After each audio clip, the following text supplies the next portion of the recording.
नमस्कार, जय हिंद दोस्तों। स्वागत है आप सभी का आपके अपने YouTube channel study CBL classes में।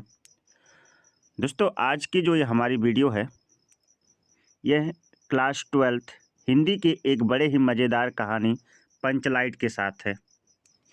यह एक अनिवार्य टॉपिक है जो लगभग 5 नंबर का हर बार बोर्ड परीक्षा में पूछा जाता है। सभी बच्चे इसके महत्व को समझते हैं। अपने इंटरमीडिएट के सेशन में हमने भी इसे पढ़ा था और आपके लिए भी यह एक अनिवार्य कहानी है जो आपको 5 नंबर दिलाएगी। कहानी तो मात्र सुनने से ही याद हो जाती है, तो आप वीडियो को पूरा देखिए और कहानी को बड़े मन से सुनिएगा और ये कहानी सुनते ही आपको याद हो जाएगी। और साथ ही साथ हम आपको बता दें कि इस कहानी का जो मेन पात्र है, जिसको आप नायक बोलते हैं, वो गोधन है। ठीक है। और मुनरी जो है इसकी नायिका है, लेकिन वो आगे कहानी में आपको मिलेगी। तो आइए कहानी को शुरू करते। पहले आपको बताते हैं कि इसकी पृष्ठभूमि, कहानी किस लिए बनाई गई है, क्यों शुरू है और कहाँ से शुरू है। बिहार का एक छोटा सा गांव है जहां के लोग अशिक्षित हैं और कहानी वहीं से शुरू होती है। ये फणीश्वर नाथ रेणु जी की एक बहुत ही अच्छी आंचलिक कहानी है। पंचलाइट रेणु जी की आंचलिक कहानी है। कहानी बिहार के एक छोटे से गांव के परिवेश का सुंदर चित्रण है। महतो टोली में अशिक्षित लोग हैं जिन्होंने रामनवमी के मेले में पेट्रोमैक्स, जिसे आप गैस लाइट भी कहते हैं, खरीदा है, जिसे वे लोग पंचलाइट कहते हैं। पंचलाइट को सीधे साधे लोग सम्मान का चीज़ समझते हैं। पंचलाइट को देखने के लिए टोली के सभी बालक, औरतें, मर्द इकट्ठे हो जाते हैं। सरदार अपनी पत्नी को आदेश देता है कि शुभ कार्य को करने से पहले वह पूजा पाठ का प्रबंध कर ले। सभी उत्साहित हैं, परंतु समस्या यह उठती है कि पंचलाइट जलाएगा कौन। सीधे साधे लोग पेट्रोमैक्स को जलाना ही नहीं जानते हैं। यही कहानी का सारांश है और इसके बारे में पूर्ण कहानी आइए आपको आगे दिखाते हैं। लेकिन अगर आपको इसे पंचलाइट को देखना है तो मैं आपको सलाह दूंगा, एक पंचलाइट नामक जो मूवी है, यदि आपने इसे देख लिया तो फिर समझ जाइए कहानी आपको याद हो जाएगी। वरना मेरी वीडियो को देखने जो दोस्त देख रहे हैं वो तो मेरी कहानी सुनकर भी जो है उन्हें पंचलाइट जो है याद हो जाएगी, जो कि फणीश्वर नाथ रेणु की एक बाल कथा है। तो आइए आपको ले चलते हैं पंचलाइट की तरफ। ये जो बीच में गैस लाइट रखी है, इसे ही स्पेशली पंचलाइट कहते हैं। क्या कहते हैं? पंचलाइट। पंचलाइट जो गाथा है उसको आइए सुनते हैं।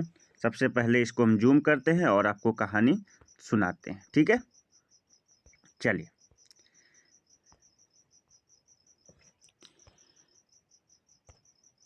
देखिएगा, पिछले 15 महीने से दंड जुर्माने के पैसे जमा करके महतो टोली के पंचों ने यहाँ पे पेट्रोमैक्स खरीदा है। पेट्रोमैक्स जिसे गैस लाइट कहते हैं। रामनवमी के मेले में गांव में सब मिलाकर 8 पंचायतें हैं। कितनी पंचायतें? 8। हर एक जाति के अलग अलग सभा चट्टी है। सभी पंचायतों में दरी, जाजिम, शतरंजी और पेट्रोमैक्स है। पेट्रोमैक्स जिसे गांव वाले पंचलाइट कहते हैं। पेट्रोमैक्स को गांव वाले क्या कहते हैं? पंचलाइट कहते हैं। पंचलाइट खरीदने के बाद पंचों ने मेले में ही तय किया कि 10 रुपये बच गए हैं, जिनसे पूजा की सामग्री खरीद ली जाए। बिना नेम टेम के कल कब्जे वाली चीज़ का पुनर्विन्यास नहीं करना चाहिए। अंग्रेज बहादुर के राज में भी पुल बनाने से पहले बलि दी जाती थी। ठीक है दोस्त। मेले में सभी दिन दहाड़े ही गांव लौटे। सबसे आगे पंचायत का छड़ीदार पंचलाइट का डिब्बा माथे पर लेकर, उसके पीछे सरदार था, दीवान और पंच वगैरह। गांव के बाहर ही ब्राह्मण टोली के फुटंगी झा ने टोक दिया, कितने में लालटेन खरीदा हुआ है महतो? महतो ने गुस्से से कहा, देखते नहीं हैं, पंचलाइट है। बामन टोली के लोग ऐसे ही बात का बतंगड़ करते हैं। अपने घर की ढिबरी को भी बिजली बत्ती कहेंगे और दूसरे के पंचलाइट को लालटेन कहेंगे। टोले भर के लोग जमा हो गए। औरत, मर्द, बूढ़े बच्चे सभी काम काज छोड़कर दौड़ आए। चल रे चल, अपना पंचलैट आया है। पंचलैट छड़ीदार अगनू महतो रह रहकर लोगों को चेतावनी देने लगा। हाँ, दूर से, जरा दूर से छू छा मत करो, ठेस ना लगे।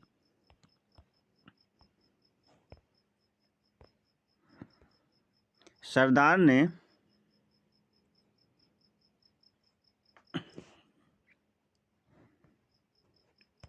ध्यान दीजिए, थोड़ा सा जूम करने हमको समस्या हो रही है, कोई दिक्कत नहीं। सरदार ने अपनी स्त्री से कहा, साँझ को पूजा होगी, जल्द से नहा धोकर चौका पीढ़ा लगाओ। टोले के कीर्तनिया मंडली के मूल गैन ने अपनी भगतिया पचक्कों को समझाकर कहा, देखो आज पंचलैट की रोशनी में कीर्तन होगा। बेताले लोगों से पहले ही कहे देता हूँ, आज यदि आखिर धरने में डेढ़ बेड़ हुआ तो दूसरे दिन एकदम बैकाट। औरतों की मंडली में गुलरी काकी गोसाई का गीत गुनगुनाने लगी।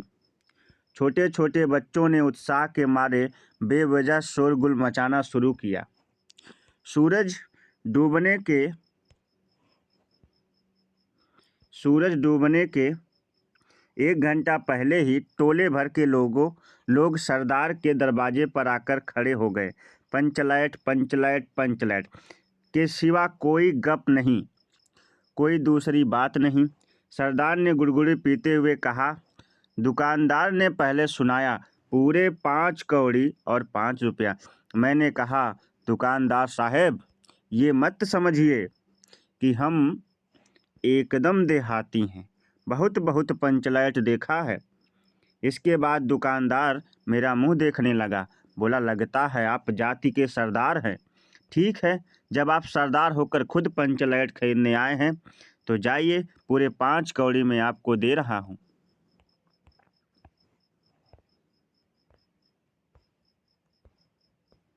आगे देखिए,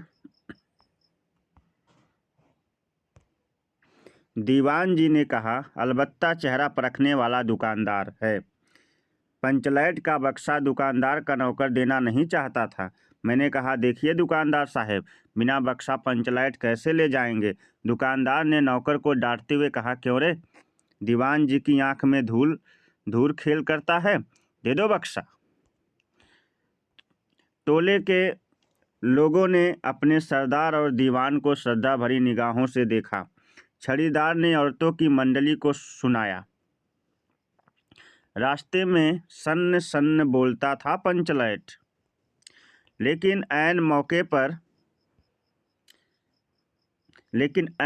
पर लेकिन लग गया। रुदल शाह बनिए की दुकान से 3 बोतल करासीन तेल आया और सवाल पैदा हुआ कि पंचलैट जलाएगा कौन।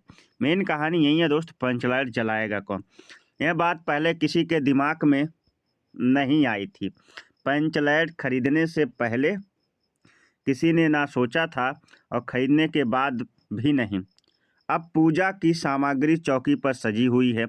कीर्तनिया लोग खोल ढोल करताल खोल कर बैठे हैं और पंचलैट पड़ा हुआ है। गांव वालों ने आज तक कोई ऐसी चीज़ नहीं खरीदी जिसमें जलाने बुझाने की झंझट हो। कहावत है ना, भाई रे गाय लूँ तो दूहे कौन, लो मज़ा अब कल कब्जे वाली चीज़ कौन बाले। यह बात नहीं थी कि गांव में कोई पंचलैट जलाने वाला नहीं है। हर एक पंचायत में पंचलैट है और सबके जलाने वाले जानकार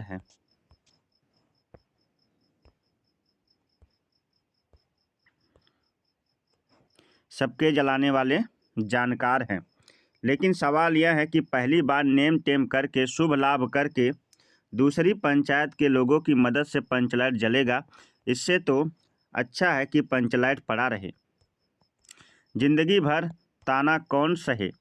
बात बात में दूसरे टोले के लोग कूट करेंगे, तुम लोगों का पंचलैट पहली बार दूसरे के हाथ। ना, पंचायत की इज्जत का सवाल है, दूसरे टोले के लोगों से मत कहिए। चारों ओर उदासी छा गई। अंधेरा बढ़ने लगा। किसी ने अपने घर में आज ढिबरी भी नहीं जलाई थी। आखिर पंचलैट के सामने ढिबरी कौन जलाता। सब किए कराए पर पानी फिर रहा था।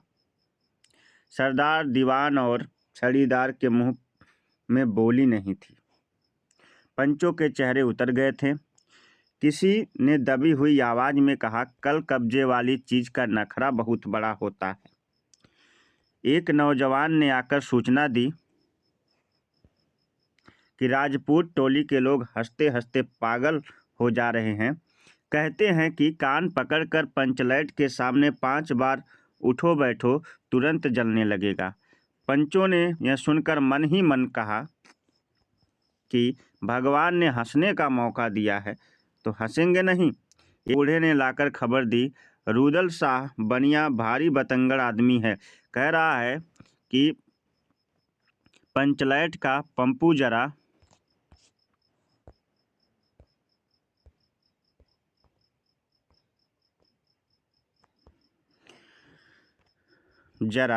होशियारी से देना। गुलरी काकी की बेटी मुनरी। गुलरी काकी की बेटी कौन है? मुनरी, जो कि इस कहानी की नायिका है, के मुंह में बार बार एक बात आकर मन में लौट जाती थी। वह कैसे बोले कि वह जानती है कि गोधन पंचलैट बालना जानता है, लेकिन गोधन का हुक्का पानी पंचायत से बंद है। मुनरी की मां ने पंचायत से फरियाद की थी कि गोधन रोज उसकी बेटी को देखकर सलम सलम वाला सलीमा का गीत गाता है, हम तुमसे मोहब्बत करके सलम। पंचों की निगाह में गोधन बहुत दिन से चढ़ा हुआ था। दूसरे गांव से आकर बसा है गोधन, और अब तक टोले के पंचों को पान सुपारी खाने के लिए कुछ भी नहीं दिया। परवाह ही नहीं करता है। बस पंचों को मौका मिला और 10 रुपया जुर्माना ना देने से हुक्का पानी बंद कर दिया। आज तक गोधन पंचायत से बाहर है, लेकिन कैसे कहा जाए, मुनरी उसका नाम कैसे ले, और उधर जाति का पानी उतर रहा है। लोगों की इज्जत दांव पे लगी हुई है। मुनरी ने चालाकी से अपनी सहेली कनेली के कान में बात डाल दी। कनेली, चिगो धी चाचीन। कनेली मुस्कुरा कर रह गई। गोधन तो बंद है। मुनरी बोली, तू कह तो सरदार से।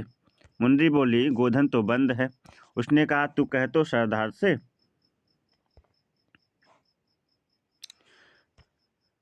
गोधन जानता है पंचलैट जल बालना। कनेली बोली, कौन गोधन जानता है बालना? लेकिन सरदार ने दीवान की ओर देखा और दीवान ने पंचों की ओर। पंचों ने एक मत होकर हुक्का पानी बंद किया है। सलीमा का गीत गाकर आंखों का इशारा मारने वाले गोधन से गांव के लोग नाराज थे। सरदार ने कहा, जाति की बंदिश क्या, जब जाति की इज्जत ही पानी में बही जा रही है। क्यों जी दीवान? दीवान ने कहा, ठीक है। पंचों ने भी एक स्वर में कहा, ठीक है, गोधन को खोल दिया जाए। सरदार ने छड़ीदार को भेजा। छड़ीदार वापस आकर बोला, गोधन आने को राजी नहीं है। कहता है, पंचों की क्या प्रतीत, कोई भी कल कब्जा बिगड़ गया तो मुझे ही दंड जुर्माना भरना पड़ेगा। छड़ीदार ने रोनी से सूरत बनाकर कहा, किसी तरह गोधन को राजी करवाइए, नहीं तो कल गांव में मुंह दिखाना मुश्किल हो जाएगा।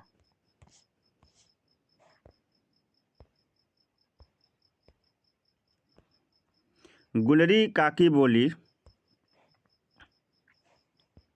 जरा मैं देखूं कह के गुलरी काकी उठकर गोधन के झोपड़े की ओर गई और गोधन को मना लाई।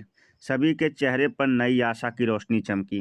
गोधन चुपचाप पंचलैट में तेल भरने लगा और सरदार की स्त्री ने पूजा सामग्री के पास चक्कर काटते हुए बिल्ली को भगाया। कीर्तन मंडली के मूल गैन मूर्छल के बालों को संवारने लगा। गोधन ने पूछा, स्पिरिट कहाँ है? बिना स्पिरिट के कैसे जलेगा? तो लो मजा। अब यह दूसरा बखेड़ा खड़ा हुआ।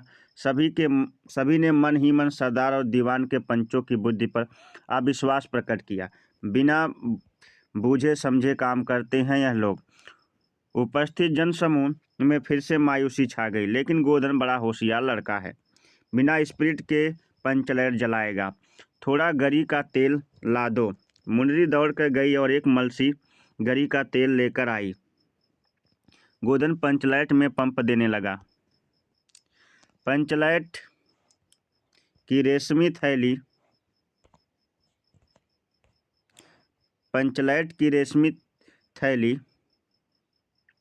धीरे धीरे रोशनी आने लगी। गोधन कभी मुंह से फूंकता तो कभी पंचलाइट की चाबी घुमाता। थोड़ी देर बाद पंचलाइट सनसनाहट की आवाज़ निकलने लगी। रोशनी बढ़ती गई और लोगों के दिल का मैल दूर हो गया। गोधन बड़ा काबिल लड़का है।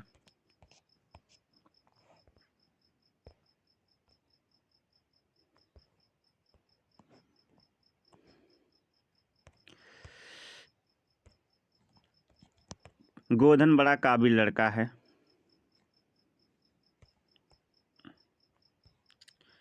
अंत में पंचलाइट की रोशनी में सारी टोली जगमगा उठी तो कीर्तनिया लोगों ने एक स्वर में महावीर स्वामी की जय हो के ध्वनि के साथ कीर्तन शुरू कर दिया। पंचलाइट की रोशनी में सभी के मुस्कुराते हुए चेहरे स्पष्ट हो गए। गोधन ने सबका दिल जीत लिया। मुनरी ने हरकत भरी निगाह से गोधन की ओर देखा। आंखें चार हुई और आंखों ही आंखों में बातें हुई। कहा सुना माफ़ करना, मेरा क्या कसूर। सरदार ने गोधन को बहुत प्यार से अपने पास बुलाकर कहा, तुमने आज जाति की इज्जत रखी है, तुम्हारे साथ कौन माफ। खूब गाओ सलीमा का गाना। गुलरी काकी बोली, आज रात मेरे घर में खाना गोधन। गोधन ने एक बार फिर मुनरी की ओर देखा। मुनरी की पलकें झुक गईं। कीर्तनिया लोगों ने एक कीर्तन समाप्त कर जय ध्वनि की जय